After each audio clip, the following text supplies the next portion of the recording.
everybody, and welcome to Los Lomas High School for the Battle of the Creek men's soccer style as the Northgate Broncos travel over here to battle their crosstown rivals, the Los Lomas Knights. Anthony Schultz along with Dan Wall, and Dan, should be a very interesting game and kind of a contrast between these two teams. What should we look for tonight? Well, Los Lomas is trying to find their game. They're a youthful team. Northgate has a few more veterans. They have a couple of guys, though, George Burrows and Noah Smith, we're going to have to watch out for here. These are the guys that could perhaps be the difference in the game. Knights 1-0-1, 2-1 for the Broncos. And now let's meet the Northgate Broncos. Noah Smith, 11, center mid. Greg Harris, number 2, center mid. Nick Giannini, 17, forward. Alex Azevedo, number 18, center back. Kuman Rosie, 19, forward. Adrian Ortiz, number 23, defender. Francis Samoya, number 13, defender. Ryan Hathaway, number 7, midfielder. Faraj Sharma, number 2, defender. Dean Lewis, number 12, forward. Kiro Gergis, number 6, midfielder. David Chinoda, number 9, striker. Dylan Burke, number 16, defender. Jack Osborne, number 21, defender. Michael Hathaway, number 8, defender. Andres Garcia, number 14, midfielder. George Burrows, number 10, center mid. Stephen Foster, number 1, goalkeeper. Zachary Lamb, number 1, goalkeeper. And for Los Lomas, Dan, here's a team that comes in at 1-0-1, and what should we look for Los Lomas? Well, they're youthful. Like I said, they're still looking for the game early in the season, but we'll take a look at the Knights right now. Paul Turk, number 1, goalkeeper. Colin Borkart, number 2, right back. Max White, number 3, defensive mid. Josh Marquez, number 4, defensive mid. Seth Bloom, number 5, forward. Adam Stenberg, number 6, midfield. Edgar Rivas, number 7, forward. Nick Sudan, number 8, attacking mid. Matab Bad, number 9, center attacking mid. Mike Casino, number 10, forward. Troy Miller, number 11, forward. Michael Watchmaker, number 12, forward. Colin Crick, number 13, left back. Nathan Howell, number 14, defense. Andrei Novichkov, number 15, center mid. Pablo Vendrell, number 16, center forward. Michael Jacobson, number 17, forward. Peyton Vanacek, number 18, center mid. Bassie, number 20, outside D. Drew Boxwold, 22, center back. Andrew Wilson, number 24, goalie. All right, come on back. Broncos and Knights right here on Walnut Creek TV. Men's soccer coming up right after this. Northern California's largest community arts program is here in Walnut Creek.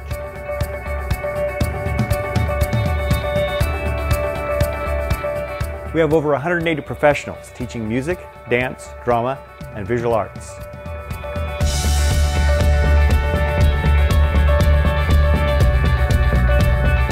With over 680 classes, workshops, and events.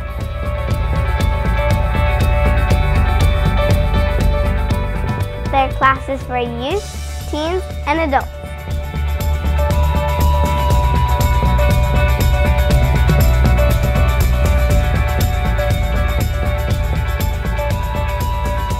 With opportunities for beginners through professionals.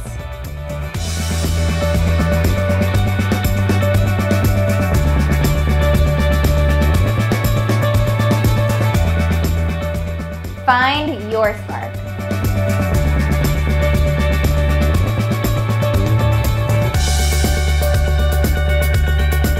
Learn, inspire, grow.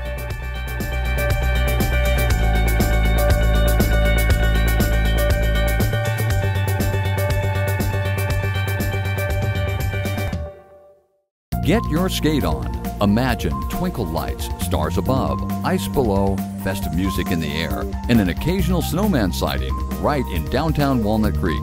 Walnut Creek Downtown and the Walnut Creek Chamber of Commerce and Visitors Bureau present the 10th season of Walnut Creek on Ice. Open every day through January 11th. The rink brings you weekly family skate nights, a skate school, and special events are all part of this season's fun. For more cool details, visit iceskatewalnutcreek.com. All right, everybody, and welcome back to Walnut Creek TV, the Battle of the Creek men's soccer. And we've got the Northgate Broncos taking on the Los Lomas Knights. And Los Lomas in white with the maroon shorts. And, of course, Northgate in the burgundy with the gold trim. Anthony Schultz along with Dan Wall. Got a chance to see the ladies play, and now it's the men's version. And we are underway here for our soccer game here as the men start to battle. Los Lomas coming in with a tie in league so far, 1-0-1 overall. Northgate 2-1. They have yet to start league play. So 2 up, 1 down for Northgate. 5 goals scored for the Broncos. Seeing some goals from them. And it's an interesting battle here with our goalies. Go ahead. Well, Dan. they're a top 15 team, as I was talking to a Los Lomas coach, Adkins, before the game, and he said that's what they aspire to be. But Northgate is a little bit more experienced. They have a couple of players, as I mentioned in the open, we need to take a look at. Number 10, George Burrows, who plays in the midfield, and also number 11, Noah Smith, who play in the midfield. Yeah, Zach Lamb will be the goalie for Northgate, 6'1". Good shot blocker, distributes well down with both arms and feet. He's going to have a throw in here on that side.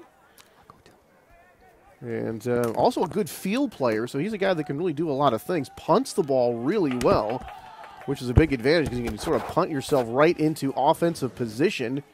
And here comes Los Lomas on the attack. That ball going to go to the far side and is going to go out of bounds. And it looks like the Broncos will have a chance to throw it in. Just a couple of minutes in here. Doubleheader action here with Los Lomas and Northgate. Ladies first, and now it is the men. DFAL standings, Dublin 3-1-5. Of course, these two clubs, you would think they would be in the same league, but they're not. Different leagues. And the Northgate boys in the DVAL coming in, as I said, 2-1. Berean Christian 2-0-1. Mount Diablo 3-1-1. Dan, 15 goals already for the Red Devils. Wow, that must be a record. Explosion in goals there for them. This one going to be kicked out of bounds. You see those striped shirts. Yes. For the Broncos. Those striped shirts can cause problems, Tony, sometimes on announcers. Because these aren't too bad. At least the yellow and white numbers are brighter. Well, one thing about that gold and that burgundy, it does jump off there, which is always good for the announcers. Helps us see who's doing what. And this one going to be booted out of bounds, and that'll be a throw end up coming here for Northgate. Yeah, I remember doing a game once. I believe it was Monte Vista, Deer Valley. I don't know if you were doing it with me. It might have been our good buddy Steve Sanchez, the late, great Steve Sanchez, who did that game. But Monte Vista's jerseys were impossible to see the number. It was literally impossible to see the numbers. Well, one time Matt had me do a rugby game. Oh, that was interesting. Who plays rugby in high school? They had no numbers. That was difficult, Dan. Yeah, I bet it was. Yeah, that was difficult. I always tell Matt, if you just get us the roster, we can pretty much make the rest of it up. And this is going to be out of bounds and whistle blown. That'll be an infraction against Los Lomas, and Northgate will have a chance to toss it in near midfield. For those of you who didn't watch the girls' game, a couple of the unique rules that play out. Oh, that ball, that's going to be a corner kick. That ball was lost out of bounds by the Los Lomas goaltender. That's Paul Turek there in goal for Los Lomas. The substitution rule is very interesting in that you can freely substitute as long as, and we'll show you what they do. They go over to this red flag at the midfield line and wait for the ref to signal them in. There's no limit on substitutions in high school. And they also count the clock up to 40 minutes per half and not down from 40 minutes, not up like they do in professional soccer. And there's not as much injury time or added time at the end of the periods. That was interesting, Dan. They had the corner kick, and they kind of booted it out here down the sideline. Now another whistle, and they're going to bring it back over there. I asked Coach Adkins, would he be concerned about the way the field is playing, Tony? Because in the girls' game, we saw the field played very slick and very fast, and he said, no, we're just going to play our game. And but the field is not that bad, really, for soccer. It's actually in pretty good shape due to the drenching we got, but these fields drain pretty good, and it's probably about as damp as it would be even in a normal situation. Well, there was Ryan Hathaway with that Looked like it was going to be a corner kick over there, Dan, and they actually chose not to go ahead with that corner kick. Here's Ryan again throwing it in from the other side this time. All caromed around. Burrows was right near it for Northgate, but able to get it out of there, at least away from the goal momentarily, are the Knights. Look at that body position. That's Colin Borkart using that sort of box out like you would in basketball, Dan, to keep his the opposition away from the ball. That's one thing about soccer, Dan, you don't really hear as much. They don't, they think it's not a physical sport, but the body contact is a big part of it. I mean, they're not colliding the way they are, say, in football and everything, but body position is a big part of it. Well, the big difference is, especially on fouls, is that if you foul a guy and they can see you coming, unless you really cut a guy off and trip him, you just get fouled. You don't get penalized with a card. But if you knock a guy down from behind, that's where you get the cards, and you get the red cards that can you get ejected from a game. So, and that's where guys can seriously get hurt. I mean, I'm not saying that everyone who does this is as hurt as they look. Sometimes soccer does have that reputation, Dan, doesn't it? Yeah. This one over the goal hits the football crossbar. That might have been good from that guy should be on the football tryout team next year. That might have been good from about 45 out, Tony. Gave that one a good boot. And Los Lomas has had some good kickers. Over the years in football. Maybe, I don't know if they came out of the soccer program. Sometimes they do. This will be a goal kick, though. Not actually being taken by a defenseman. That is Nathan Howell for Los Lomas booting that one away. And right into offensive position here for Los Lomas. Let's see if they can get something going. Over to the far side, headed away by Northgate. Knights trying to keep it in. This ball just pinballing around now. And now a whistle blows, and that'll go against the Broncos. Yeah, you're seeing that was, I think we had one stoppage and placement of a ball in the girls' game, like this, on a free kick or indirect free kick. So we're going to have a free kick here for Los Lomas, and that's going to be Matias Casino here from just about 20 yards away, and the Broncos will build that three-man, now make it a four-man wall in front of Matias. Here he is with the right foot and way wide left. That one kind of sliced off his foot, Dan. Never really had a chance. Matias, returning all-league player, just a junior, led the team in scoring last year, 16 goals as a sophomore. Sort of the focal point of their attack. And Dan had moved here last year from Argentina. Wow. And a guy very technically sound, super competitive. And he learned his soccer, Dan, in an area where soccer's a little more passionate. Not that we're not passionate here, but Argentina a little bit more. Argentina's a little bit more passionate. I mean, if you kick the ball in your own goal in a big match, your life could be in jeopardy. It's true. You might not have a future. And they say Raider fans are tough. Go yes. figure. Here's a nice push forward, Tony. Coming forward here are the Knights. This one's going to go over the end line. And actually, with all that super competitiveness, Dan, it really kind of passed down to the rest of the team. But, at first it was a little rough for him. He was getting a few cards, a few yellow cards and things like that. Had to kind of tone it down a little bit without losing his edge, sort of playing more within the game and using that passion in a more of a positive way. But certainly they're very happy to have Matias on their team. They have some interesting names, of course. Matias is one. And, of course, down here a little farther, a guy from my own heart, Andre Novichkov, who sounds like he's just got called up to the Sharks to play score! left wing with the Sharks. And he's from Russia. So they have a Russian player, an Argentine player. They have a couple other really interesting names. Eduardo Rivas Corneo, who sounds like he came right out of the MLS. You saw Zachary Lamb able to boot that one, Dan. I mean, talked about his ability to punt. The one thing about Zachary Lamb, this is only his fourth varsity game, and he certainly is the future here in goal for the Broncos, Dan. The one thing that they tell me that he needs to learn a bit more is getting used to the speed of the varsity game. Well, you can see it's a lot faster than the previous game that we saw out here. The ball is moving up and down the sidelines a little bit quicker, and the runs are a lot faster on the sides as they come down. Battle for it there on the far side, won by the Knights as they'll take possession with the throw-in.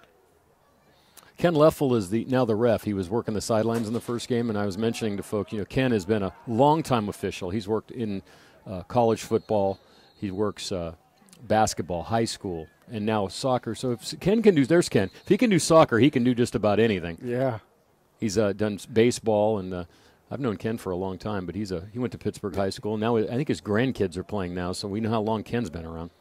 Well, you talk about gray areas in officiating, Dan. We always hear about the blocking/charge call in basketball, but you got a ton of those kind of things in soccer as well. Which way do you call that, if you call it at all?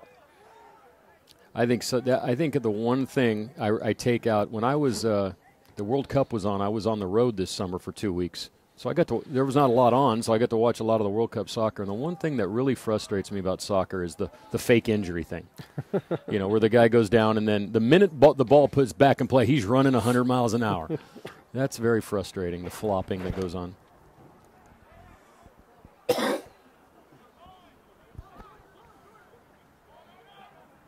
All right, they battle forward here. Northgate wins it here momentarily as they break out into the open. And kick right back and taken away by Borkhardt of Las Lomas as this one goes out of bounds. And you can see right there where Northgate looked like they were building something very positive, but Borkhardt kind of got in the way of that one. And the other thing about doing these games when you do Las Lomas and Northgate is either team could be wearing the other team's uniforms. Right. When you do Antioch and Liberty, you kind of know who you're seeing there. Black and gold, red and burgundy. But here, Northgate could very easily be wearing red, and Las Lomas, switching off to their, I'm sure their red uniforms. And then in football now they wear black. Northgate, thanks, actually. guys. Yeah, thank you for that. So. When we have to take a few minutes to see who's who, their color schemes need a little adjustment. Well, they're not required like professional teams are to worry about television, which they shouldn't really. I mean, they're not getting it every day. Pretty infrequent. But that's why there's numbers on sleeves, numbers on the front and back of your uniform, and sometimes and usually your helmet, so TV broadcasters can see all that stuff. Well, like you said, the numbers on the shoulders, the TV numbers, is actually the name for those. And one of the great stories back in the day was Toronto Maple Leafs owner Harold Ballard, who was one of the great cantankerous owners of all times. When they first told him he had to have his players' names on the jerseys. Oh, no. He put them on, but he put the same color as the jersey, so you couldn't tell who it was. So the rule got changed that it had to be readable from the press box. Yeah. So he had like a white name on a white jersey. But isn't that funny? They had to put that in it has to be readable. Yeah. You have to be able to discern who the player is. Like, you just wouldn't think you'd have to put that on there. This one headed backwards, but there are no Knights to chase it down into the corner. And that one is chased down by Ryan Hathaway, who boots it away. But booted right back in. And let's see, can the Knights get something going here? One thing so far in this game, Tony, is the recovery time inside the midfield. Some nice plays being made without the fouling and some of the shenanigans that go on in upper levels of soccer. They're playing it very nicely, and no one's really had a great chance. There's the one free kick. Another thing we got to explain to folks when we do the free kick, indirect kick, is that an indirect kick can't go directly into the net. That's one of the little twerks in the rules. A free kick can. An indirect kick has to be touched by another player before it can go in. Funny that they would make a rule about a ball going into the net when it happens fairly infrequently. You think you wouldn't want to put any restrictions on that. Oh, no, they will try. I think soccer tries to stop goals being scored more than they I think a lot of people enjoy a 1-0 game. 1-0 is a preferred result. Yeah, it certainly is very prevalent. I mean, when you see, the other sports, Dan, especially football, and baseball has done it from time to time, and basketball as well, where they're trying to change the rules so they score more. Mm-hmm. Soccer is not that way. They have not made adjustments to have more. Now, this should be a free kick, even though it was sent in, because the referee has to hold his hand up on an indirect free kick. So that was Noah Smith, but it was right to Borkhardt. And now Lamb going to come out of the penalty box. He can't touch the ball at that point with his hands. He's able to kick that one away. And so far, no real good chance for either squad. Here comes Las Lomas trying to chase that one, change that in a hurry. And there's Matias Casino and trying to center this one, get in front of the goal. Borkhardt trying to use some fancy footwork. Couple of defenders quickly on him. Casillas into the corner, trying to get this one towards the goal, and this one just knocks wide to the left, but a pretty good-looking chance right there. And that one gets a nice cheer from the crowd, and a good job by Matias to really torque his body to be able to get that ball in front of the goal. Yeah, that was a good Very try little there. room. We haven't had a lot of that so far in this game, but you can see in this game that skip off the ground played out in front could be become an area where a goal could be scored because of the way that the speed the ball takes and just making sure you get your body onto that ball, the deflection, so to speak. Borkhardt dumped it in, and this one is going to be handled by Lamb. Looking to get this one to one of his field players, and now he'll just punt it away. You know what would be interesting in soccer? They'll never do it, but it would be interesting if they actually went to like a power play, like in hockey, where instead of getting a yellow card, you get a 2-minute penalty, and the guy has to go off for 2 minutes, and then he can come right back on as soon as his penalty runs down. That would be interesting. That would up the scoring, I believe. Well, anytime I think you limit the number of players out there, Dan, you open up the field more. I think it would certainly benefit the offenses, and that's something I had been talking about for a number of years. And our colleague Matt Bolander just said, hey, if you want to make the goals, here, this one up and over the crossbar, in between the football crossbar and the top of the soccer goal crossbar, but that was pretty close as well. I think in high school with the football goalposts out there, if you kick it between, give them 3 points. Let's have some excitement out here. Matt Bolander, I came up with, hey, this rule, that rule, and the penalty box when you have to go man down. As you were saying, I was talking about that. I think they should have implemented a rule like that. And Matt said, just make the goal bigger. Well, that's always been they want to do that. Anywhere where there's a goal, they want to make the goal bigger, and then it always gets voted down because then they say it'll skew the stats from the past. But, Dan, that is the thing where even baseball, who had been so entrenched in their tradition, has changed over the years. Okay, it's a number of different things. Football has been very progressive, Dan. Soccer's one of those, Dan, where they're not going to, that's a body hitting the ground here, and that is going to go the other way. That was one of the first looks we've had down the sideline at Burroughs. That's George Burroughs. Burroughs is going to St. Mary's to play soccer next year. And Smith, Noah Smith, is a D1 prospect who's yet to make his decision. Well, there's a lot of things you can do, but like you said, what happens too is that because America doesn't run soccer the way it runs everything else, FIFA doesn't listen to anything the Americans want to say. They only listen to the European teams, and in Europe, because of the numbers of the crowd and the way the game is perceived and played over there, they run soccer, and we're just part of it. It is so unbelievably popular, there's no reason to change it. I had some guys out here on a trip a few weeks ago, all from either Europe, England, or Scotland, a couple guys from Ireland, and every single one of them have a soccer team they follow. It's not even a question. So over there, it is much bigger than it is here. It's a religion, and it's growing here. And one of the things that I've heard, Dan, is that with the influx of young Latin American men, they come over here, they love soccer. And you certainly saw just this last World Cup, the numbers are very good for the television ratings, Dan. And every World Cup, this one's going to go way over and out of bounds. Every year, every 4 years with the World Cup, the television numbers are getting better and better. Well, and the American team has gotten better over the years, and they're a lot more interesting to watch. We talked about it in the women's game, though. Also, some of the most important soccer games that this country's played in the last 15 years have been the women's team. And they're a very exciting team to watch, and they've had some great. I mean, when you got Hope Solo running around in Seattle causing havoc the way she has, she's a media star, not always on the good side of the media. But I mean, at least people are following all that stuff now. You know, Mia Hamm was a great player, and Brandi Chastain. You know, they really brought the image and the popularity of soccer, especially women's soccer, up. Unfortunately, they've really never been able to sustain a pro league the way the men finally have with the MLS. And one thing we're going to talk about later, Tony, but the MLS is really growing. Yeah, this one is going to be kicked out of bounds. New stadiums popping up all over the place. You talked about expansion coming up with the MLS, and that's where I was hoping, Dan. Now, if they're having the success and the numbers are going up, they don't need to, but that's where I was hoping they would have the forward thing and go, okay, European, you guys have your league.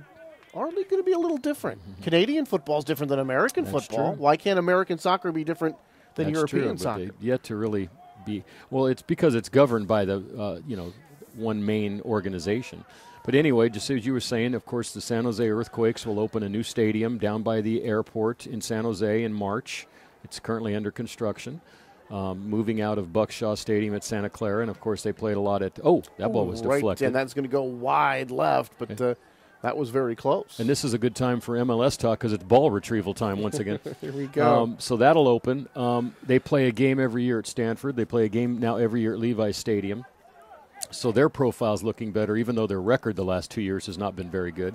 But the expansion news this week, they had the expansion draft for Orlando City, which is starting, and another team in New York, which is going to play at Yankee Stadium. Oh, this one. Lawson scored for the Broncos. Very strange-looking play. Instead of the corner kick, Dan, we got the give and go between Noah Smith and Ryan Hathaway. And it looked like that ball was going to be handled by Paul Turek in goal for the Knights. He could not corral it, and it is going to be the first goal of the night, and it goes to Northgate, and they lead it 1-0 here at the 1846 and counting mark. So the Broncos on the board first. We'll have to get the official scorer on that one. Do you have an opinion on who scored that goal? That was tough to see. Yeah. I thought Turek was going to handle that ball. He was not able to do so. And then the Broncos able to take advantage and put that one in the net. So I'm sure Turek wishes he had that one back, but as it stands, 1-0 in favor of Northgate here in the opening half. About 18 minutes to go here in the first half. Dumped in, pinballed around, headed away.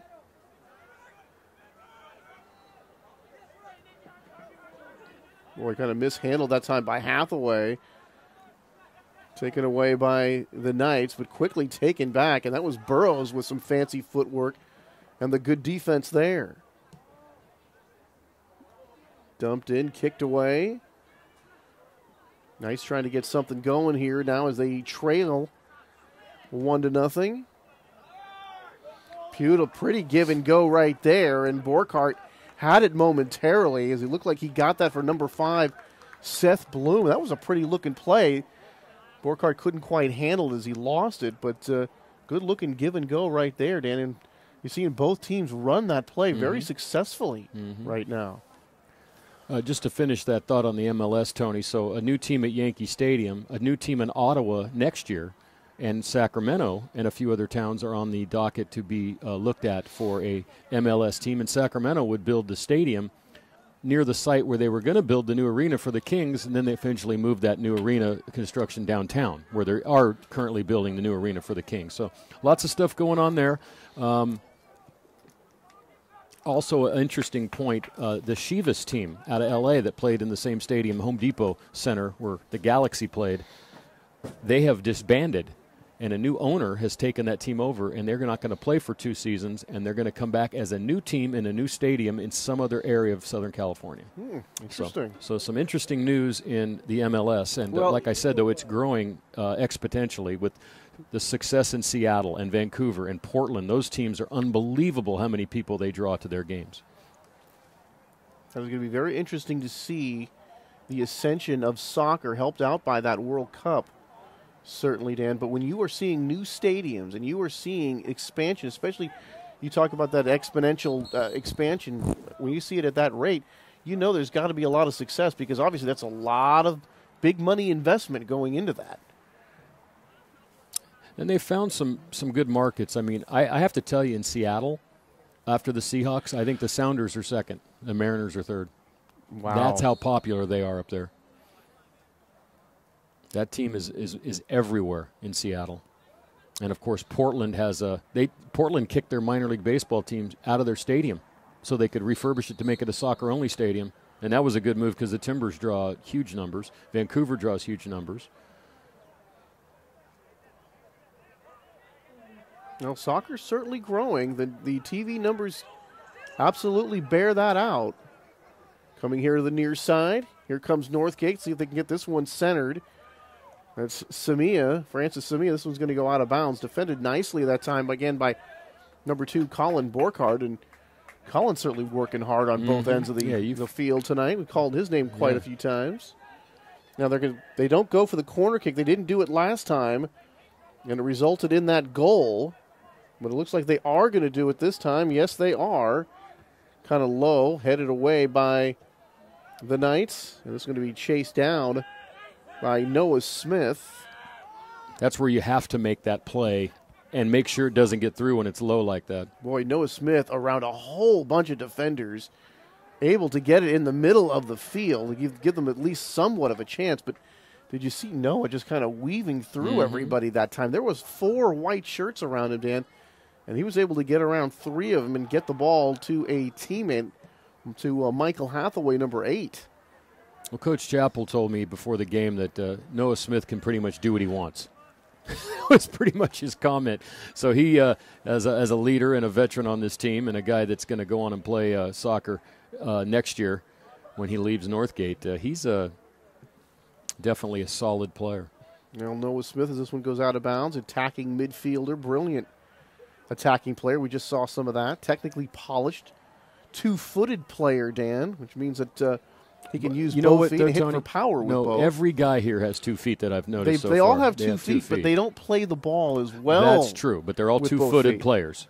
Yeah, it would be hard to play with 1 foot. That would be sure very there's difficult. a guy that does it, though. But a couple of goals already on the season for Noah Smith, and he's the go-to creator on this team in that attacking third, Dan.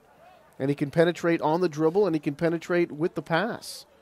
And we saw him do both of those things the last time he had the ball down here on the other side of the field.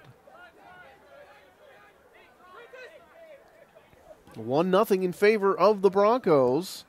This one going to be kicked out of bounds. Bangs into the fence over here, be just ahead of the stands. Throwing upcoming for the Broncos.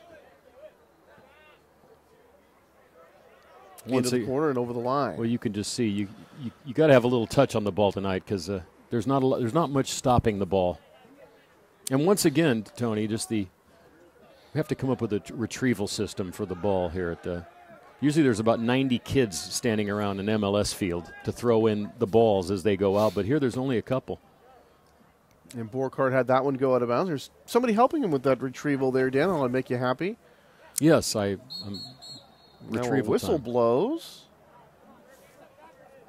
Steve Chappell, also the athletic director at Northgate. He wears a few hats. And the 4th year, he's been the head man here at Northgate. Last year, 11-10-1, Dan. They lost the first round of the NCS to St. Mary's. The year before, Dan, they were much better, 13-5-7 overall. Got to the second round before they were dumped by YV. So certainly some success over the years with Northgate soccer. Last year just game over 500, but hasn't exactly been a pattern with that type of a record. Northgate is kind of like, or in this area, they remind you a little bit of Stanford. They don't necessarily win the big sports, but they win all the little sports. You know, they're good at golf and tennis, and that ball was played into the box, but knocked out. Very close that time, and I thought that ball might have been a handball, but no call there. And this one's going to be kicked out of bounds, but that was as close as the Knights have gotten to scoring a goal as we approach 11 minutes to go. There's Coach Chappell on the sideline. And now Los Lomas will toss it in. And this one going to roll over the end line. You know, Tony, one of the strategies I've seemed to notice here is that they don't worry as much about the weak side as they do in other games that I've viewed. Because I don't think that at this age, now some guys probably can, but it takes quite a bit to move that ball all the way across the field. So the weak side they're not as worried about. They tend to send that extra defender in to try to take that ball away right there. And I think that's why you're seeing some limited chances in this game. And and in the girls' game. Well, at the higher levels of soccer, you certainly hear about that reverse the field situations where all of a sudden they kick the ball one side of the field. As you said, Dan, they get it to the weak side, and then the field's wide open. You start getting a lot more running toward the goal, and the pace of the game picks up. This one's going to be dumped in. Turk going to come over, and still in the penalty box, he corrals that one. Especially as you move up in high school, obviously the play becomes much more advanced.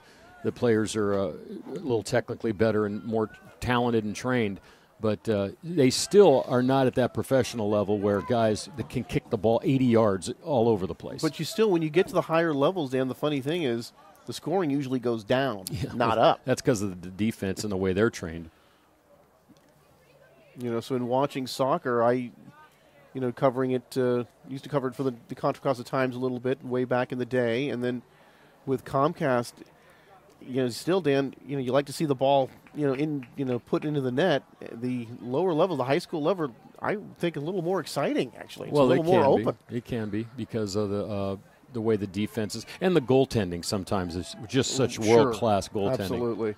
As we mentioned, even these two guys, they're fairly decently sized for high school kids, but they still can't. I don't know if they can cover the upper reaches of the corners of the net the way some of those guys can jump over the net and make these unbelievable acrobatic saves. That's stuff that comes with years and years of experience.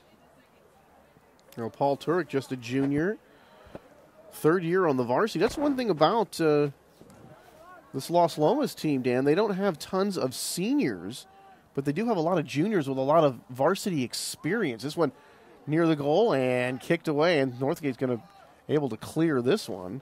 Good-looking chance there for the Los Lomas Knights, but their effort is thwarted by the Broncos, who continue to lead it 1-0.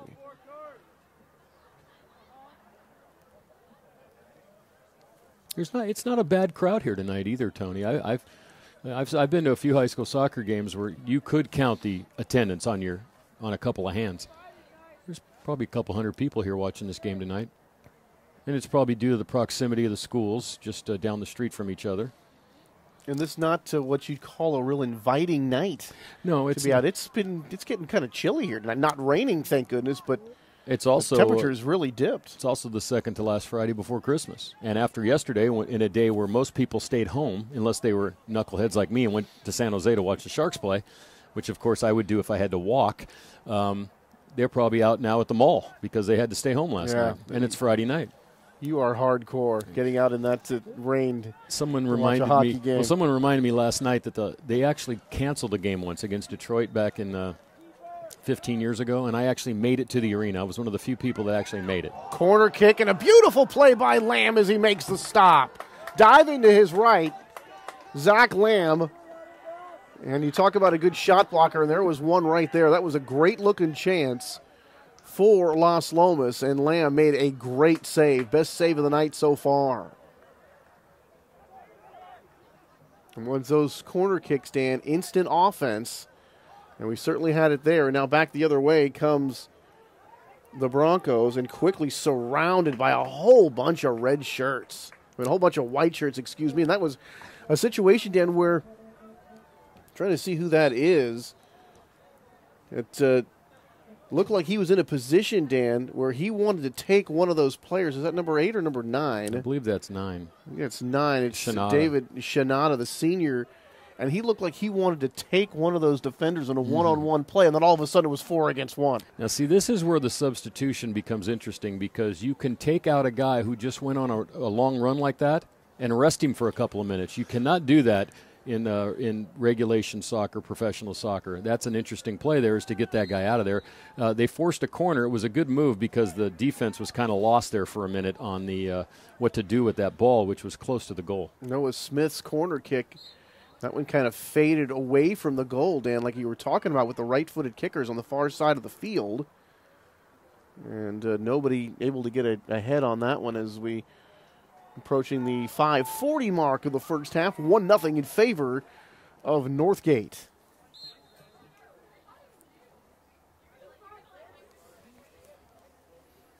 Here's Nathan Howell to boot it away.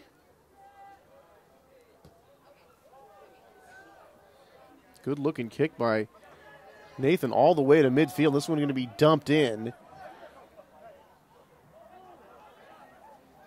Bodies down. Good job to keep that ball in bounds right there. As they battle for it here. Coming down in the corner, trying to center it up, and then it's knocked away.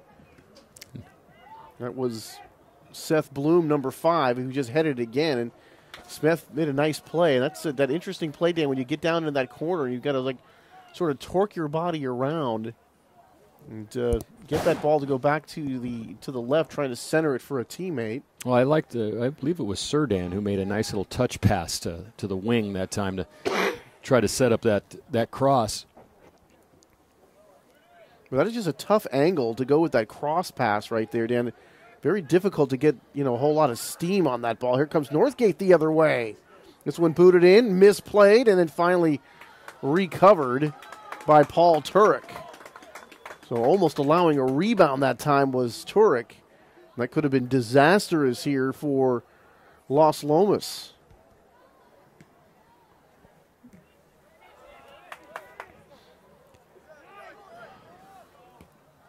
And this one going to be kicked out of bounds. And it looked like Borkart, number 2, trying to kick that one down the sideline, trying to keep it inbounds. Unfortunately, it goes out. And it goes back over toward the Broncos.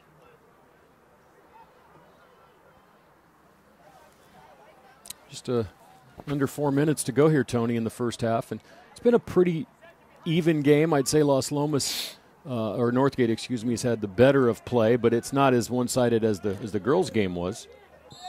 And trip as a body hits the ground here. And it was Francis Samia, number 13, hitting the deck, and that whistle will go against Las Lomas. And here's the Broncos. Tony, I was mentioning it was kind of mild for the first game, but after the sunset, it's getting a little nippy here. And I was wondering if the referees ever get to wear long pants during a winter soccer game. Yeah, it's certainly not dressed for the winter in those.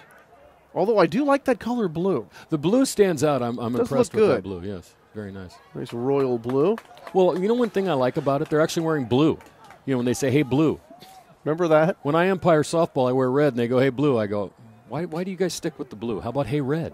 The umpires haven't worn blue for, it seems like, a long time. Well, they wear light blue kind of in the major leagues, but not that color blue. This one going to be kicked out of bounds. We saw that beautiful kick by George Burrows earlier. You talk about some of these guys with the legs that they have, Dan, able to kick you immediately into a good offensive situation. Going to give you that instant offense. A couple of goals already in this season for George Burrows. And as we hit the 2-minute mark, and now the remaining time will be kept on the field here for the remainder of the half. And our whistle, and this is going to be going the way of Northgate.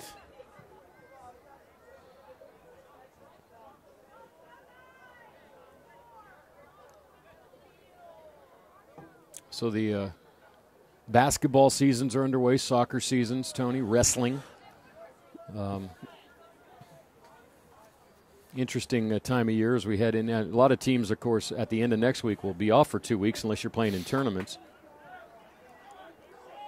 And, of course, West Coast Jamboree. Well, another season of that coming up. I was going to mention that, Tony. Do you know that is now the biggest basketball tournament on the West Coast? I've heard that. 128 teams this year for the West Coast Jamboree girls basketball tournament. So, boy, the effort those men put into getting that together. It must be a logistical nightmare to not only get these teams from all over the country, from across the country, down south, everywhere that you can imagine, as this one goes out of bounds, to play. And then you got to figure out how they're going to get here and where they're going to stay and where they're going to eat and all that. And keep them interested on a Sunday when there's no games. Yeah, and then they going to play the Friday, Saturday, no game on Sunday. No, it's Saturday, no game Sunday, Monday, Tuesday. Okay. Because I'm working as a site director. I'm sure you'll be pulled in as some sort of announcer because you're one of the great on-court announcers in the history of basketball. Probably some public address, but Dave Jackson did tell me they were hoping to get some games televised on the air, yeah. televised. So we'll see about that. This one going to go out of bounds, and a nice body work that time used by Max White to screen off his opponent and keep possession for his team.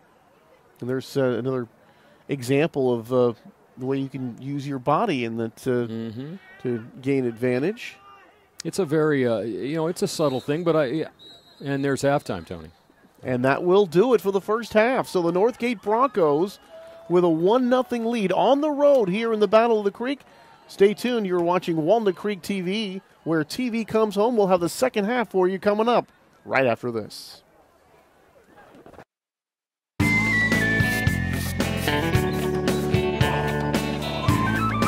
Got a problem? A discarded cigarette is a big problem. Cigarette butts are toxic and don't biodegrade. They travel in storm drains to end up harming our water supply and poisoning wildlife. But running this problem out of town is easy.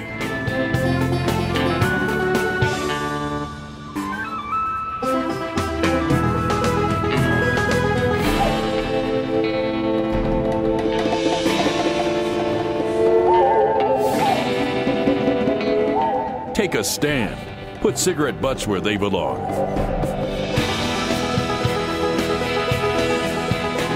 Keep Walnut Creek clean.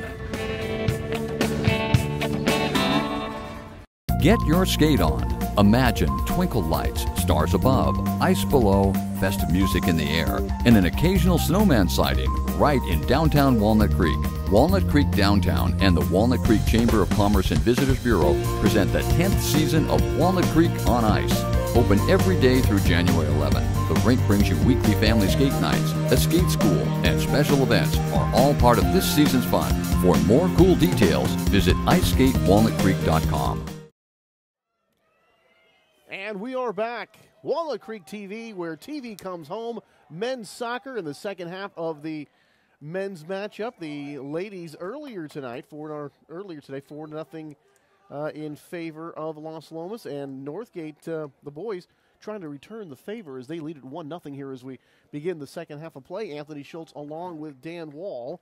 And so just about to set to get underway. I wanted to point out, there's Ken Leffel, the official. I had a nice chat with him at halftime. On the far side tonight, Mark Bledsoe, and near side, Carrick, who they told me just goes by one name. Ooh. Like Madonna or Prince. Interesting. Or Pele.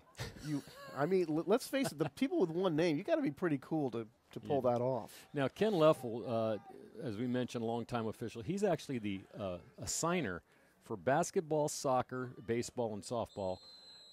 Excuse me, I believe he does football. Dave Kataya does basketball.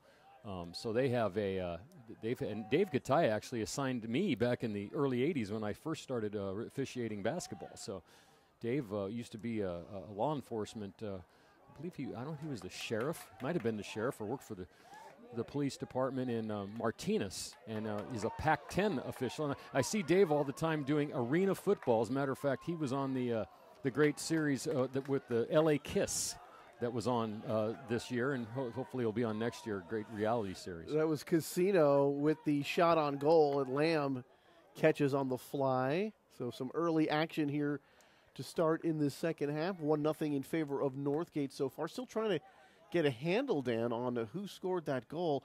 I think it was Hathaway. Still a mystery. I'm going on the pool as Hathaway. Okay. That's just me, but you know what, Tony? That could have been an own goal. It could have went off a Los Lomas player. The last touch, because of the way that ball deflected. So, but I didn't see too many. It seemed like there was a lot of white shirts around it. It could have been a known goal. You're right. Northgate, some fancy footwork there, running that one up the far side of the field. Get it away. Good crossing pass. Here's Northgate with a nice chance. Play this one in the middle of the field. And that was Noah Smith, headed away by Las Lomas. And the pace of this game starting to move pretty quick, and it was a pretty quick moving first half as well, Dan. The ball's moving up and down the field. And this one crossing pass, nobody can get that initially. And rescued in the corner. Now this one's going to go over the line. Well, Tony, now the worry is if as it gets colder, if the field even gets remotely icy, the ball would even take a lot more to kick it off and send it out of bounds. So, it's the weather is playing a little bit of a factor in this game, but the field, I doubt if we're at that point yet. But it could, if we'd started any later, that field might have got a little chilly. Very chilly night, and boy, upended and down goes a couple of players. And right there is Adrian Ortiz, the sophomore for Northgate, trying to see who the Las Lomas player, and looks like number 10 for the Knights, and that's Matias Casino. So a couple of players injured, and that was a very ugly-looking collision that was, there. One of the collisions that just kind of, it was a 50-50 ball, it looked like, and I think both the players look like they're okay. I don't know it was so much the collision, Dan, as the landing following the collision that sort of caused the pain. Both players up, and you good look at Casino right there. It looks like it's going to result in a free kick here for the Las Lomas Knights. So I did talk to the officials about the free kick and the indirect free kick. This is a free kick because the official has to have his hand up in the air, almost like you do on a delayed penalty in hockey or a foul call in basketball. That means the ball has to be touched by another player on the field, and it can be a defender. So you could have taken that if it was an indirect kick. But it can't just go right into the goal. It cannot go directly into the goal. So that's the difference between a free kick and an indirect free kick. The next thing I'm trying to figure out is why one gets called and the other doesn't. I know it has to do with the foul. I don't know if it has to do with the level of the foul. Like, why would you call it a free kick? Why not an indirect free kick? I was reading on the internet the other night about it. It has to do with a foul call, but if it's with the severity of the foul, or perhaps definitely if you get any sort of yellow card or red card situation, I would imagine to be a free kick. And I was going to complain about making it more complicated, Dan, but football fans complaining about a sport making it more complicated is rather ridiculous, because football, no game has any more rules than football. I will say one thing about this game. There are not a lot of rules. It's not hard to follow. You don't have a lot to explain. Football has become, in this country, ridiculous to try to watch a football game on television. They have taken all the fun out of the game. You can't hit anyone. You can't tackle anyone. Virtually every play is reviewed. They've taken all the fun out of the game. And that does get old, I'll tell you, Dan. Too many stoppages bores me. Mm-hmm. And you can watch this game right here. Soccer has not changed much. Soccer today looks like soccer did 50 years ago. There's very little difference in it. But, I imagine one day they'll find a way to screw it up as well, Tony. It's coming. Yeah, this one booted down. Lamb is going to be there to handle that one. Well, so easy chance for Zach. As you get more desperate in this game, you might see a lot of these kicks because, as I mentioned, the ball is sliding and skipping off of the field. It's probably a little damp, and you could make just the right kick, and the goalie could misplay the ball and perhaps get a goal. So you might see something kind of nutty turn into a goal out here tonight.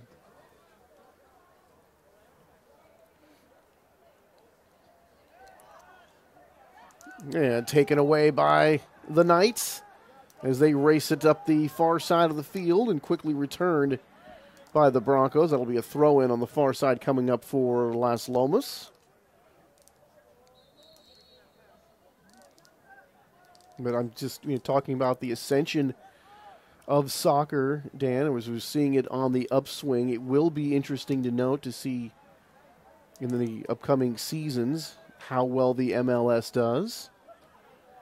Certainly a lot of excitement you talked about with the new stadiums and the expansion and whatnot, but how much more is this going to get into the American consciousness when, and one of my things, Dan, is, okay, they don't score enough goals. I think a lot of people, American sports fans, would agree with that. But let's just also say, Dan, that we are sports saturated in America. Oh, Even a guy like me, a guy like you, that every day I'm involved or watching or following some sort of sport, it does get to be that way. And, the MLS season, Tony, they just had the championship game last week. It starts in 1st of March. It's not like they have a big time. It's a shorter break than almost any sport. Mm-hmm. You know, and right now they're playing in Europe, so you can watch those games if you want to. And before you know it, there'll be some sort of international competition. And by the way, the MLS goal is to get to 24 teams by 2018, I believe, is the target. So they're going to be, with next year, they'll have 20 teams, and then there's 4 more. And with the LA team already announced, so that's why Sacramento is really in the running and they really want a team. They have a minor league team up there now that play in the USL. They play at Cal Expo, and they draw very big numbers for that team up in Sacramento. You know, one thing I was interested in, this ball comes back to Lamb, and he's just going to left foot this one out there, and probably a good decision, as that was starting to bear down on him a little bit. You know, when they had the California Cougars up there in Stockton in the indoor league, Dan, and I know the you know, a lot of the traditionalists are going to put a fatwa on me for this, but I really enjoyed watching indoor soccer. Well, I worked for the Earthquakes when they played indoor soccer in 1982 and 83, and indoor soccer is a blast, but it just never caught on, Tony. It didn't at all. Just few cities does it still even exist. The MISL is still on the East Coast, and there's some club-type teams that play, but it just never caught on out here. I was couldn't surprised. Tell you why. I wasn't expecting it. Is this going to be Acevedo, I believe, is going to have a corner kick here? Are they going to have a corner kick here? It looks like they are going to throw it in for Northgate. And now another whistle.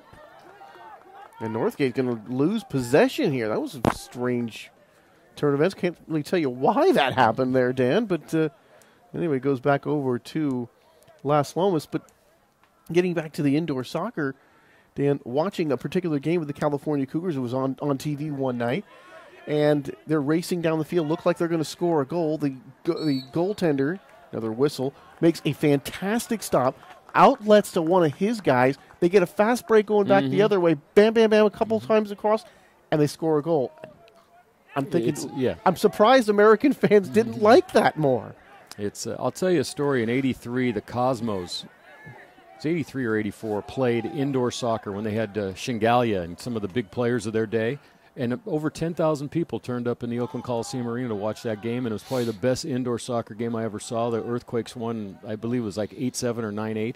And you would have thought after that game, people Here would we win. go. And the next night, because it wasn't the Cosmos, there were 2,000 people there. Right.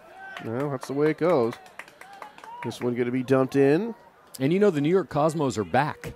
Is that right? Yeah, they play in a new version of the North American Soccer League, which is a team is the tier down from the MLS, but they have teams in San Antonio, they have teams in Minnesota. So some of the places that do not have now that's the first offsides we've had in either game, and you could see that there. Number 8 running in front of those 2 defenders, and it's 2 players, but one is the goaltender. So it's not the last 2 defenders; it's the last defender and then the goaltender. You can't be in front of those 2. Unless the ball is played to you before you make that movement into that area. So, very interesting. But yeah, to Tony, the NLA, they brought the Cosmos back, and those teams are now vying to move up. They're trying to prove Atlanta has a team, North Carolina has a team, so they're trying to move up and become one of those teams. Atlanta, I believe Atlanta has been awarded an MLS team that starts. They're going to play in the new stadium that is being built for the Falcons. Wow. That's already been awarded, and I believe Blank is the owner. The Falcons owner owns Arthur that team. Blank. Yeah, Arthur Blank. So it's growing by leaps and bounds, but they don't want to oversaturate the market because I don't know if you remember, but there were about 430 NASL teams back in the day, and then they all started to die off, and that league got down to where it only had like 7 or 8 players teams. Well, it's one of those situations, Dan, where it looks so positive right now. We're going to see how this works out. But as you well remember, as I do, that we heard that in the 70s that this was the fastest growing sport. This is going to be the new one. And they're going to chase this one down into the corner and it's going to go over the line. And then in the 80s, I heard the same thing. I heard the same thing in the 90s about soccer, that this is it. This is the new sport. And it never quite did it. Well, I think you mentioned the oversaturation. But one of the things the MLS did this time that was different from what the NASL did, the NASL wanted to go from small to big and play in these big outdoor stadiums or 60,000 people, and very few of those teams were able to do that, the Cosmos being one of the major ones. The MLS came in, and early in their the first, say, incarnation of the teams when the San Jose Clash was playing. Remember them? I remember the Clash, yes. They wanted to go to big stadiums and move up. Now, whoever came up with the idea to build 20,000-seat soccer-specific stadiums and let these teams kind of grow into their crowd was a genius, because that is working. It's working in all these cities. So if you have a 15 to 18,000 crowd, it looks full. But if you played at, Arrowhead Stadium and you had 10,000 people, it looked like this. Empty. And you figure down with a much more intimate stadium as this one is not going to be able to chase down. Giving chase to that one was Colin Crook, the junior. And that one will go out of bounds. Good hustle by Colin. But you have a situation there, Dan, when you're in those more intimate places, it's got to be much better for the fan. You're much closer. You're much closer to the action. You can see the expressions on the players' faces. Wait till you see this new stadium in San Jose. Now, there's a lot of people who probably ask, well, why didn't they just play at Levi's? You guys just built a stadium 3 miles away, and they actually are playing a game there, and they drew 48,000 people when they played there this year. Amazing. But every night, it's not going to be like that. So when you're playing a Wednesday night game against Toronto, you'd probably be lucky to get 15,000 people there, but it'll look good in the new stadium. It reminds me of that old saying when talking about baseball. Yeah, sure, when the Yankees are in town, it's great, but what about a Tuesday night against Montreal? Oh, yeah.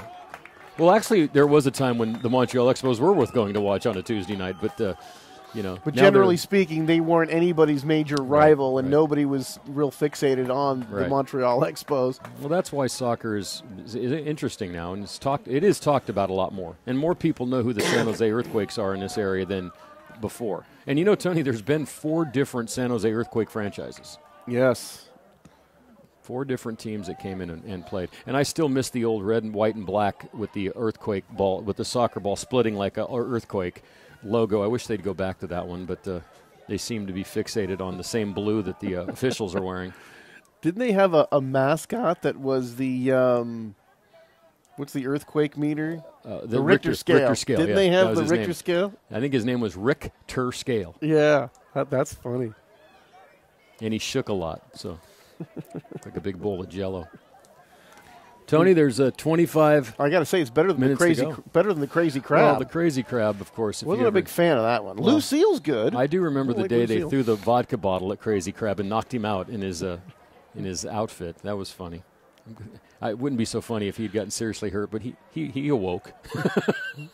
Love that Crazy Crab, and everybody would start booing. Oh, it was ridiculous.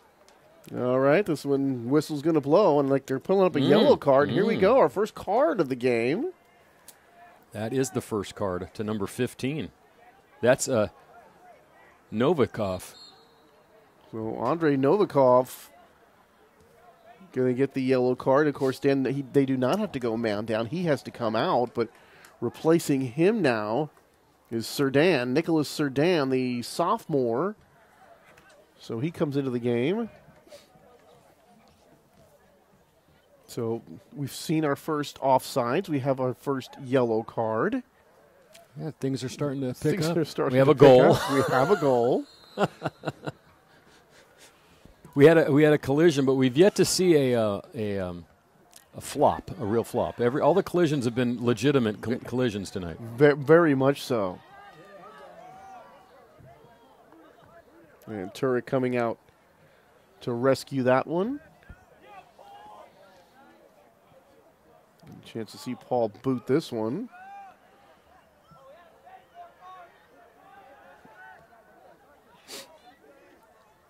Ooh. Battle for it. But he got the ball. Yeah, got a piece of the ball, so that tackle is legal. So we are seeing some action here. Comes to the near side of the field for the Broncos. And this is going to be booted out of bounds. Handling that one over there for the Northgate Broncos, George Burrows, number 10. I don't think we mentioned, Tony, the Los Lomas coaching staff, Eric Greenwood, Kurt Atkins, Scott Brenzel, Christian Rojas, and Mike Morgan, and we'll tell you the Northgate one after this play. Casino centering, shoots it. It's going to be rescued by Lamb. Diving play by Lamb going to his left. Good-looking left-footed shot by Casino. That was an exciting play right there, Dan. That's one thing about soccer. When the ball is near the goal like that, it gets exciting. You can hear the crowd Mm-hmm. And that was probably his best save of the night. That was beautiful right there. And that's where, even like I said, throw the ball at the goal, and you never know with the dampness and stuff out here, it might slip out of his hands, but he secured that one nicely. Kicked away. There's Matias with a nice play. Gets it off to a teammate. That was Vanasek, Peyton Vanasek. But rescued again by Lamb, and the outlet comes. You know, I'm just wondering with that name, but if Vanna White married Pat Sajak, he might be Vanacek. Does that make sense? I'm not going to encourage you on that one, Dan. I can't. But Vanacek, what did that remind me of? Wasn't there an old show called Banachek? Possibly a detective show in Wasn't the there a detective 70s. show way back? Banachek? That's what. Oh, now we have an injury. Ooh. The recent play is stopped here, and that looks like number 9. Well, it was Shinoda. strange because that came off the far side of the field over on our right, and we were watching the ball down here on our left. He's really favoring that right leg, not putting any pressure on that at all. That was strange because I didn't even notice it over there because we have a little bit of a area we can't see the field in our press box room up here. So David Shinoda coming off here, ticking down 21:44 and counting.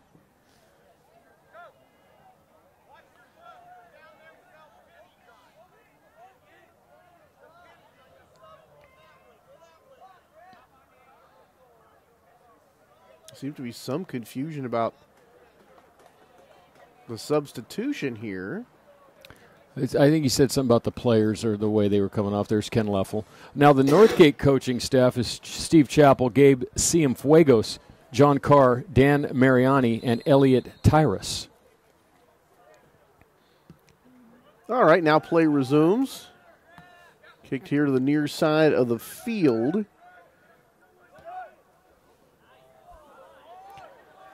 Nick Dowd giving chase to that. Let's see, there's that cross. Couple of bodies out in front. Northgate with another chance. Left footer, that won't go in.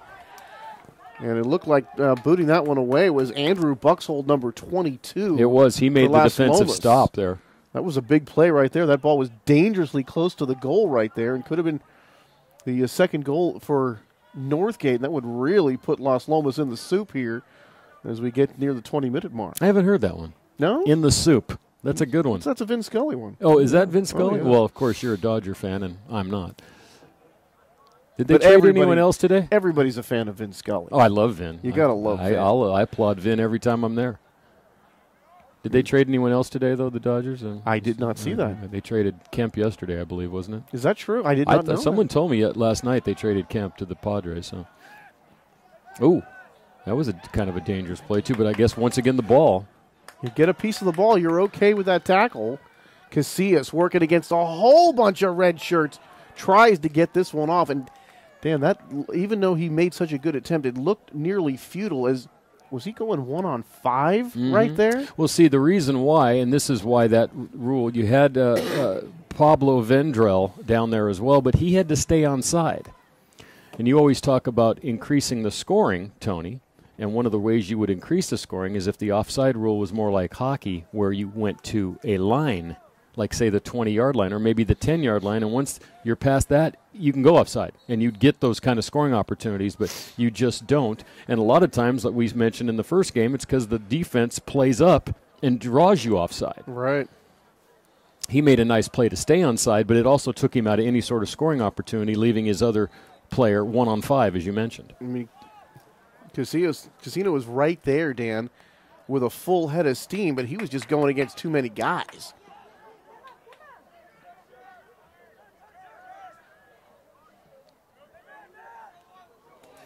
All right, still 1-0 in favor of Northgate.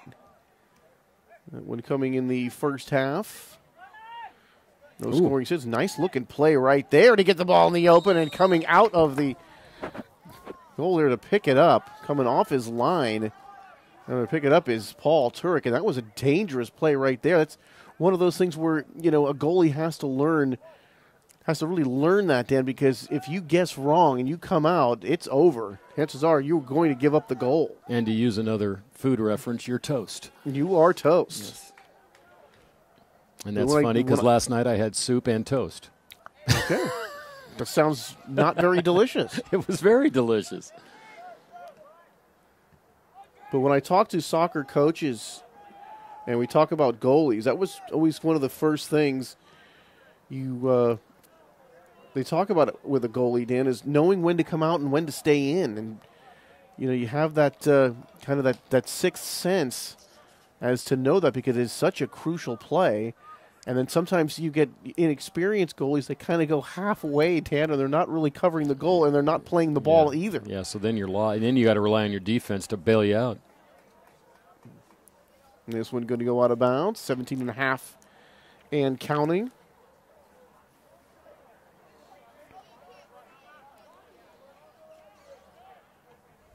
Substitution getting ready to happen for Las Lomas. Troy Miller, number 11, getting set to check in for the Knights.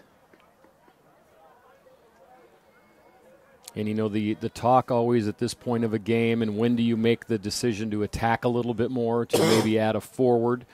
The starting lineup listed for Las Lomas had them playing a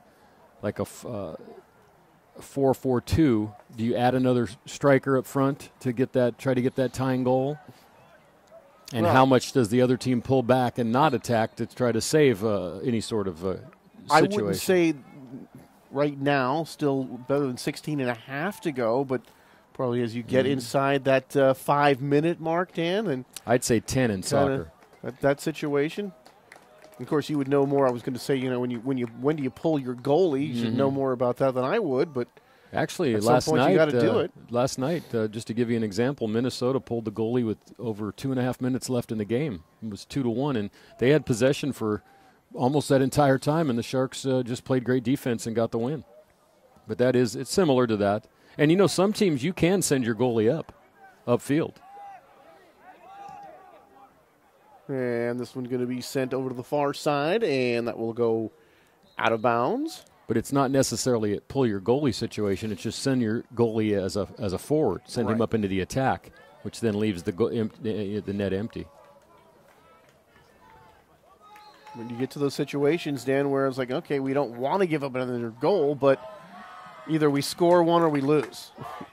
Now, in hockey, because of the area, it's not as big. It's a little easier to keep the puck in with an extra guy. But in soccer, the field's so big that even that extra guy sometimes just gets lost out there. Right. Because how many teams have won once they've received a red card and won with 9 defenders, 9 guys left on the field? It happens all the time. I thought, when I had discussed, on other telecasts about soccer, how to increase the scoring, I was always in favor, Dan, of just, taking away a couple of players, and then, as you said, you go to that yellow card situation where you go man down. So you would just always have a handful fewer players on the field at any one time. I think that would be an interesting way to go, but I doubt if we'll ever see that. You definitely have your traditionalists, Dan. When I talked to some soccer fans that I liked the indoor game, the look that I got was, I know. How dare you? Yeah. I guess it'd be like if there was arena softball. And rescued by Las Lomas, racing up the field. Here come the Knights. Pablo Vandrell, and he loses it. Here's Burrows has got it. They go back the other way. So Northgate, it looked like the Knights were going to have a chance there. Northgate able to turn them away. I do know one way scoring would increase is if the goaltender had to be chained to one of the posts. That would make it tough. The left or right. That would definitely give you an opportunity to score some goals. I don't think they're going to use that one either, Tony. No, I don't think bondage is going to be a part of the game anytime soon. Bondage soccer. There's one pinballed around. This is going to be chased down by the Broncos. I think that was Greg Harris, the senior.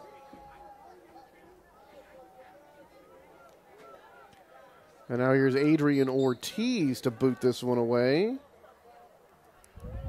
The sophomore center back, 6'1". They tell me he's a tenacious defender, reads the game well. Great vision tactically. And he was all BVAL last year as a freshman, Dan. And when you can do that as a freshman on the varsity, that's quite a compliment. So another one of their young players that does have some experience. This one's going to go out of bounds. Well, one guy we hadn't mentioned, and he's not here any longer at Los Lomas, but Trent Matson was a DFAL Player of the Year last year, 4-year starter, and he is at Cal Poly now playing Division I soccer. So he's supposed to be here in the crowd tonight somewhere. So we talked about Noah Smith in conversation as far as playing in the next level. Greg Burrows going to St. Mary's, Dan. George Burrows, by the way. George Burrows, excuse me. And then in the Alan Foster and Brandon Kearney of the 2013 team. Foster's at Colorado College of the Mines, a Division II team, and Kearney, a starter at Cal Lutheran. So some guys that have played here, Dan, that have gone on to the next level. And we get down to the 12-minute mark. Ortiz with the left foot sends this one down. Still a 1-0 game here in favor of the Broncos. As they had the corner kick, they did not use the corner kick. They used that give-and-go play. And then were able to get the goal off of that. And that is the lone goal of the game. Of the match, I should say, so far. And it's starting to get late here for Las Lomas, Dan. Have you said that we're playing on the pitch yet, Tom? On the pitch. On the pitch. Soccer does have some unique terms. Nil, of course, is zeroed. 1-0, not 1-0, but that's European as well. The pitch and the match. Yeah, I'm not even sure what the pitch is. The pitch is the field. The pitch? Yes. Did not know that. Yes, the pitch is the field. I don't know why.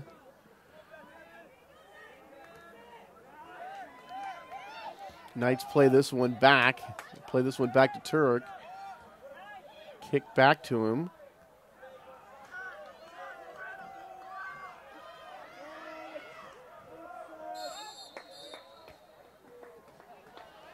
Of course, got to be careful that sometimes when the ball is kicked back to you as a goalie, you kind of just, as a goalie, you just want to go ahead and pick the ball up. And actually, in a situation like that, you cannot pick the ball up. Yeah, it has to come inside the goal area. You can, but if it comes back, you have to either play it with your feet or make a long kick. Some of those guys, that's one thing that's incredible to see at the professional level. Some of those guys can kick the ball the way down the other side of the field.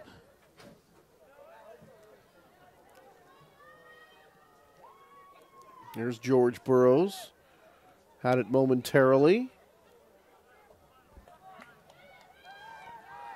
Northgate trying to work this one into position. And this one he kicked out of bounds. Looked like last touch by Las Lomas. No, that one's going to be off Northgate. Yes, it is. And it's going to be a throw-in on the far side here for the Knights. Under 10 minutes, Tony, in this one. Northgate. We'll see at some point if they bring Turek up as a field player. For some more offense. Now coming into the game here for the Knights, Edgardo Rivas Cornejo, the senior. One of the great names in the Las Lomas roster. Rolls off the tongue pretty nicely. Mm-hmm. For a three-name name. We have the one-named official and the three-named player. Maybe they could trade. And our buddy, what did I say his name was? Gaddis Chattis. He could be Corneo Chattis. He could loan him a name. Can I buy a name? He's like, I only got one. You got three. Can I borrow one? Can I have one? Eduardo Rivas and Corneo Chattis. That'd be fun if you could trade names. Throwing for the Broncos, headed away by the Knights. Here's a cross, and that one's going to be batted away. Now, it looked like a situation, Dan, where you might want to just kind of give that one a little pooch and see if you can get some get it over elevation. the guy. We haven't seen a lot of that in this game. No, really haven't. The ball's been played a lot lower and down towards the ground and looking for that hop-skip coming off. But Northgate, again, they're controlling the ball. Los Lomas has not had a ton of great scoring chances. You know, it seems like it's been a long time, Dan, since they've really had one to get excited about. Here's a corner kick coming from the Broncos. Can somebody get ahead on this? Yes, they can. Yep. And in the goal it goes. Count it for the Broncos as they go up 2-0. And now here's the problem with this one, Tony, as well. Number 23 was definitely in there, Adam Ortiz. He headed the ball back towards the goal, but it could have bounced off of 6 or 7 different people before it went in. So we have 2 goals, and we couldn't tell you who scored either of them. Yeah, that's a shame. We don't have that kind of replay to look back and see that it looked like it was deflected, and it might have been deflected off of a Knight. But I think that's pretty much going to end this one. That is going to be a tough to overcome, a 2-goal lead with this much time left if you're the Knights.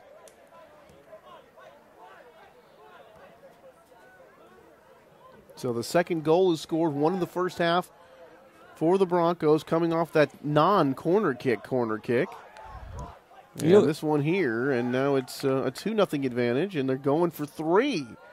Here's a shot, and Turek had it, couldn't corral the rebound, still free. Here's another chance off the post. Wow, that was some good action on that play right there, That was Tony. some good action off that left post right there, and you can see where Turek could not corral the rebound, Dan, and gave the Broncos another chance. And they're still going to have another chance here again to get goal number 3. You know, we've seen, though, in both of these games, Tony, is if you make that perfect little loft corner kick in, it's chaos for the goaltender. I mean, both those plays, taller players made the play, and that was Here's a big booming shot. A cannonading shot. Right, wide to the right. And again, Dan, they did not go with the corner kick. Yeah, interesting. But that one, he kind of lofted in, dropped at the feet of the goaltender. Chaos. Same thing we saw in the girls' game when Haley Brown scored her goal. So we have we got about 6 minutes to go in this one. And Northgate, who we mentioned is one of the top 15 teams in the Bay Area on the soccer pitch. Looks like they're going to win this one. Unless there's a late flurry of goals by the home standing Knights. Here's Turek, just barely in that goal box that time, and now Paul will boot this one. Headed upfield by the Knights. Los Lomas offense shut down for most of this evening. Not too many chances, as Dan alluded to. See if they can get one going here. Here's Borkart lofting one up. Lamb coming out and making the catch in traffic. Good hands by Lamb to secure that one. He's just a sophomore, Tony, and he looks like he's already got some of the moves of a goaltender down. He kind of looks like he knows what he's doing. We certainly went after that one with some tenacity. And this one going to go wide left. And that's another one of those situations, Dan, if you don't make the catch cleanly and all those different colored jerseys in front of the goal, that's going to be trouble. That's another one of those goaltender instincts, so to speak. Maybe that was the word I was looking for when I was talking about the youngster before, is that he has the instincts. He looks like he's played this game, and he's only played 4 varsity games, but he looks like a pretty solid keeper. Boy, and this one's going to score! From distance, and it looked like it was redirected, but that initial kick looks like that was George Burrows with his third goal of the season. They call him the maestro of the midfield, and he really dictates the pace of the game. And boy, again, Dan, they went away from the corner kick, and twice tonight they've made it pay off. That one was definitely took a change of direction as he sent that one into the goal area. But Burrows, usually at midfield, got a chance to shoot that time, and he put that one in. So 3-0 now in favor of Northgate. And it looks like they're going to even things up here on our girl-boy doubleheader here this evening. As the Los Lomas girls won the opener 4-0, and now the Northgate boys A 3-0 lead here as we approach the 3:10 mark of the second half. There's one lofted up there. That was going to hit the top of the goal. So, Tony, I want to wish all of our viewers a Merry Christmas and a Happy New Year. We won't be on until next year, so like I said, not a lot of games in the next couple weeks. Could be coming back with some lacrosse, possibly. We'll see about that. Or basketball. I know that's after that last basketball game, I wouldn't mind seeing some of those teams again. That was a really good game we did last week out at Northgate. Could possibly be some girls basketball on the agenda as well, but we'll have to wait and see. This one's going to go out of bounds.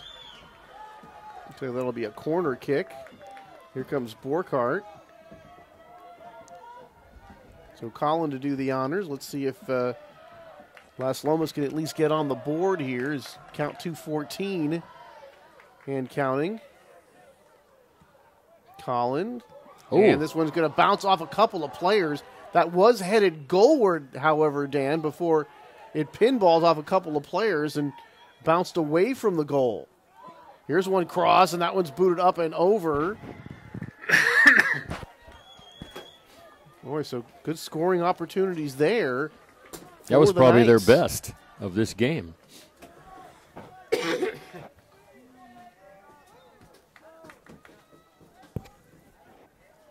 Now a quarter kick from the other side for the Knights. We've hit the 2-minute mark. They'll keep the rest of the time on the field, the remainder of this game. And this one booted away by the Knights, kept in. And that looked like Colin Crook trying to keep it in as it goes over the line. We did have an injury, Dan, so probably add a little bit of time there, but I don't suspect there is a whole lot of time available here to the Knights. And at this point, they certainly would like to get the nil off the board. Yes, that's always the goal.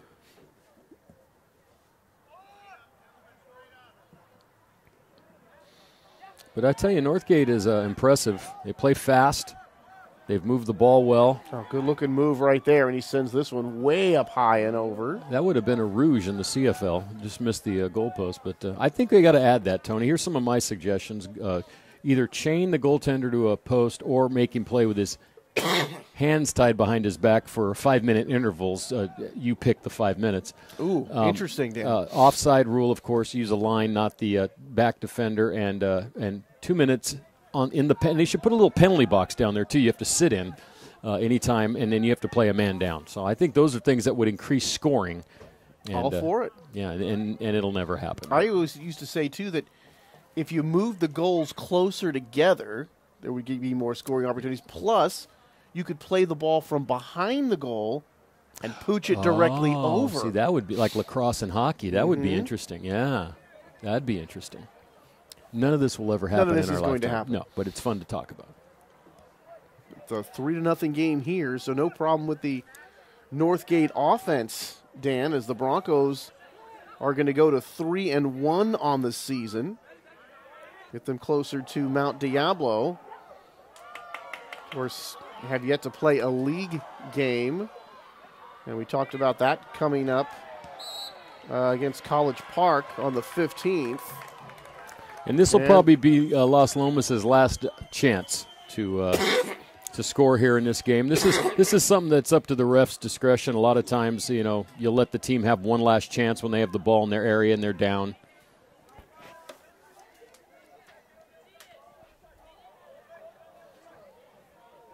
So over here on the side. And now here's Borkart here coming up with a free kick. Here from the near side. And Colin lets fly. And the Broncos actually get the head on the ball. And this one's going to bounce back. And Lamb is going to pick this one up. So opportunity there for Las Lomas. Not able to cash in. And it looks like the Knights are going to be shut out here on their home turf this evening. Ooh. That was a physical play. So Las Lomas, Dan, will fall to 0-1-1. Actually make that 1-1 and 1. 1-1 and 1. It's kind of hard to say. Yeah, it is. And this one up and over the goal. So 1 win, 1 loss, 1 tie for the Knights. They'll be back in action again on the 17th. They'll be up in Moraga at Campolindo. And then on the 19th, they'll be back here against Doherty Valley. And that's it. And that will do it. So a final here. The Northgate Broncos in the Battle of the Creek on the road take it 3-0. The Las Lomas girls winning the opener and the Northgate boys winning the nightcap. Dan, a final word. Well, I was impressed with Northgate. They do have a couple of big players in Smith and Burrows in the midfield. They had their impact. Limited the opportunities of Las Lomas, definitely. And you could go back to the girls' game and say the same thing about the Las Lomas girls. Both games were dominated by the team that won. There was no flukes in this game whatsoever. 4-0 Las Lomas girls, 3-0 Northgate boys. Very well played games, I thought. A little bit more action than we're kind of used to and seeing out here. I think the soccer the improvement I'm seeing through the high school level is significant, and I thought well officiated games and got through the weather and everything turned out okay today, Tony. So thanks for that'll do it. Coming out and doing this with us, and we'll see you next year. So both sides getting a win, and we will indeed see you next year. Walnut Creek TV, where TV goes home, where TV comes home. And for all of us here at Walnut Creek TV, for Matt Bolender, for Dan Wall, I'm Anthony Schultz from Las Lomas High School saying so long, everybody, and we'll see you in 2015.